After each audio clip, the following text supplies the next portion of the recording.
I first heard about the ghost bride of Banff Springs Hotel when I was a kid.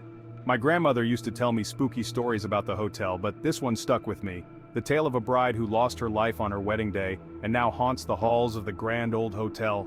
It was the kind of story that lingers in the back of your mind, buried but never forgotten.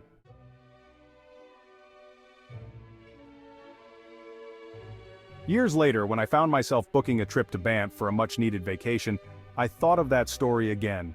The hotel was stunningly beautiful, nestled in the Rocky Mountains, its stone towers standing tall and regal against the backdrop of towering peaks and thick evergreen forests. It seemed almost impossible that something so picturesque could hold within it such a chilling secret. Yet when I arrived at the Banff Springs Hotel, I couldn't shake the feeling that something was off. I checked in without incident, but as I made my way to my room, I felt a strange tension in the air. The grand hallways, lined with antique furniture and dimly lit chandeliers, seemed almost too quiet, too still, like the hotel was holding its breath. I brushed it off, chalking it up to my own overactive imagination.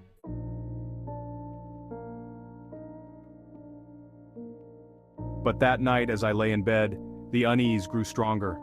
The room was charming in its old-world elegance, with a large four-poster bed and ornate wooden furniture. Heavy drapes hung over the windows, casting long shadows across the room in the faint light. The floorboards creaked beneath my feet as I walked, and the fireplace crackled faintly, even though no fire burned within it. I tried to settle down, thinking maybe I could finally get some rest, but sleep didn't come. I tossed and turned for what felt like hours, but eventually I drifted off. That's when the dream started.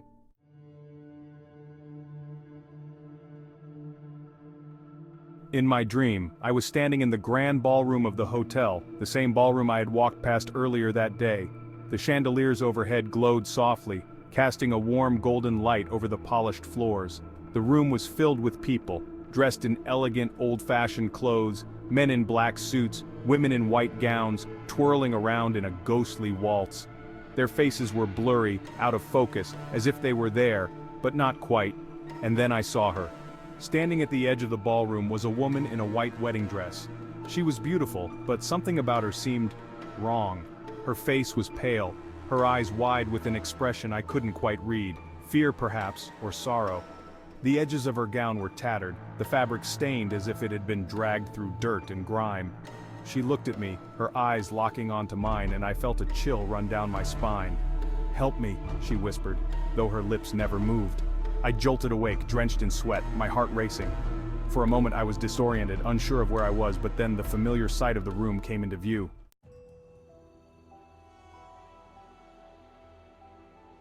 As I stared at the portrait, a voice startled me from behind. "She's real, you know," a woman's voice said softly. I turned to see an elderly woman standing beside me, her eyes fixed on the painting. She must have been one of the hotel staff, judging by the uniform she wore. "Excuse me?" I asked, unsure if I had heard her correctly.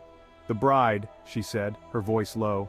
"She died here, in the hotel, on the grand staircase, just like in the painting. She fell to her death on her wedding day. They say she slipped on her dress as she was coming down the stairs, excited to meet her groom. She tumbled down, breaking her neck at the bottom." I swallowed hard, the image of the dream bride flashing in my mind. "She's been seen ever since," the woman continued. "They say she haunts the ballroom, and sometimes you can hear her footsteps on the stairs late at night, as if she's still trying to make her way down." I thanked the woman, trying to shake off the chill that had settled in my bones. But I couldn't stop thinking about what she had said. The dream, the painting, the story. It was all too much of a coincidence.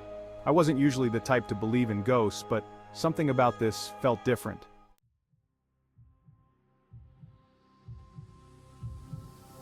That night, as I returned to my room, the unease from the previous night came rushing back. The hotel seemed even quieter than before, the hallways darker, the shadows longer. I couldn't help but glance over my shoulder as I walked, half expecting to see the bride following me. I reached my room, locking the door behind me, trying to convince myself that it was all just stories, old legends meant to scare people like me. But deep down, I wasn't so sure. I lay in bed, staring at the ceiling, my heart pounding in my chest. The silence was deafening, every creak of the floorboards, every rustle of the wind outside making me jump.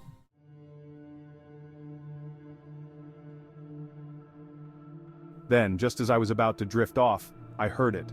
A soft, rhythmic tapping, coming from the hallway just outside my door. My heart leaped into my throat. I lay still, listening, my mind racing. Maybe it was just another guest, I thought. Maybe it was the hotel staff. But the tapping continued, growing louder, more insistent. I gathered my courage and slowly got out of bed, creeping toward the door. The tapping was louder now, as if someone, or something, was right outside. I reached for the doorknob, my hand trembling, and slowly pulled the door open. The hallway was empty, but the tapping hadn't stopped. It was coming from farther down the hall now, near the grand staircase.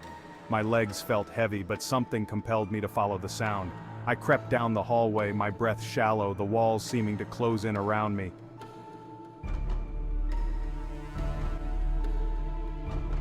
As I reached the staircase, I saw her, the bride.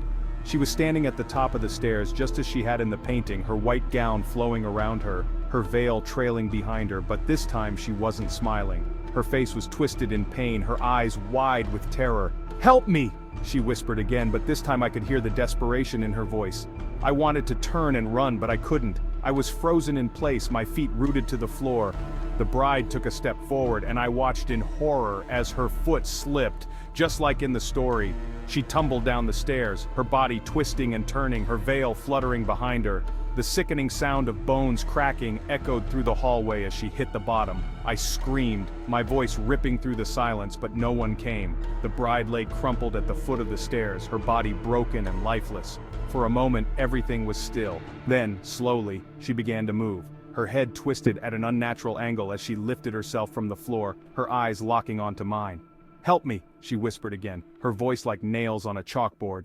I backed away, my heart pounding in my chest, but she began to crawl toward me, her fingers scraping against the floor, leaving trails of blood in their wake.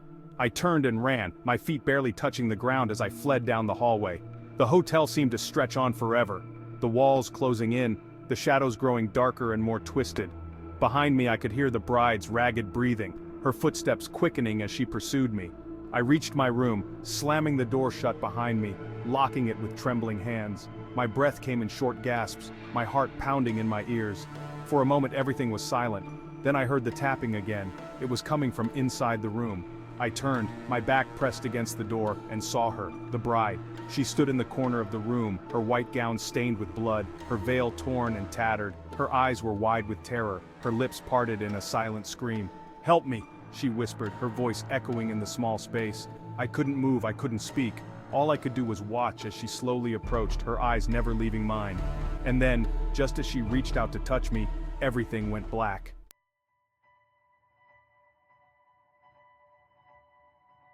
When I woke up the next morning, the room was empty.